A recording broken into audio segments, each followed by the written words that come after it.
ఇది దొంగతనమేనా? అను AIDS Anand gift box మామా. Gift బాక్సులకే ఉందాడు. చూడడానికి సూట్ కేసులా ఉంటాయి కానీ లోపల ఏ స్టీల్ గ్లాస్ సోప్ బాక్స్ ఉంటది. అటు చూడు, నడిచి వస్తున్నా నగల షాప్ లో లేదు. అవునా? నాకు మాత్రం లక్ష్మీదేవి చిన్నపిల్ల ఆశ్రయించినట్టుంది మావా. నిన్ను కదమ్మా, నువ్వు నువ్వే వెళ్ళి తీసుకురా బాల్. కాబట్టి బుజ్జి, నీ పేరేంటమ్మా? మన బుజ్జికి ఈ బాల్ ఏంటి రాలుడు? అది ఆ వరల్డ్ కప్ ఫుట్బాల్ పట్టరా, వెళ్ళి తొందరగా పట్టరా. అలాగే. ఇంకేంటమ్మా, నాన్నగారు ఏం చేస్తుంటారు? పెద్ద బాలు అమ్మా. పాపా పక్కెళ్ళి ఆడుకుందామా? లేట్ చెయ్యొద్దు, ఎత్తుకో. అయ్యో, మా పాపని ఎత్తుకెళ్ళిపోతున్నారు. పట్టుకోండి పట్టుకోండి.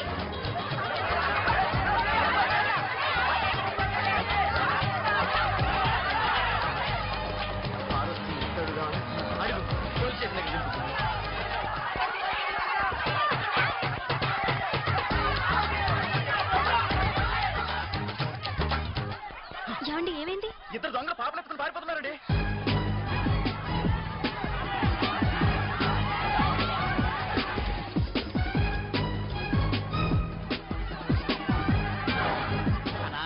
వాళ్ళని చూస్తుంటే నాకు ఒకటి గుర్తుకొస్తుందనా? ఏంట్రా అది? ఎలక్షన్ అప్పుడు బ్యాలెట్ బాక్స్ పట్టుకొని నువ్వు ఇట్లాగే పరిగెత్తావనా?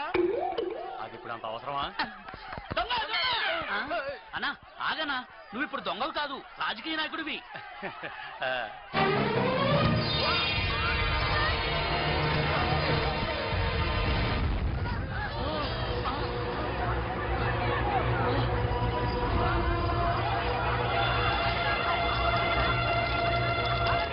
చూసారా, మీ హత్య కుట్ర జరుగుతుందని నేను ముందే చెప్పానా?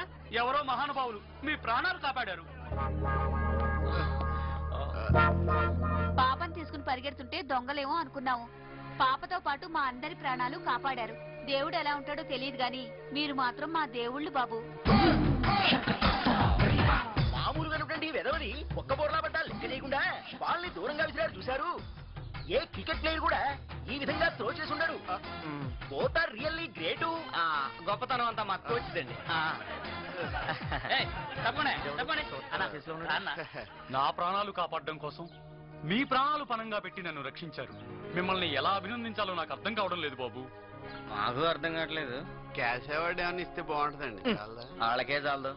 దామ్మా దా, మా బంగారు తలే. థ్యాంక్స్ అండి. మా ఒక్కగానొక్క బిడ్డని బతికించారు. నిజంగా మా పాప వేసుకునే బంగారు నగలే అయ్యి ఉంటే అవి మీ ఇద్దరికి గిఫ్ట్ గా ఇచ్చి మీ రుణం తీర్చుకునేవాడిని. అంటే ఈ నగలు బంగారం కదా? కాదండి, రోల్డ్ గోల్డ్.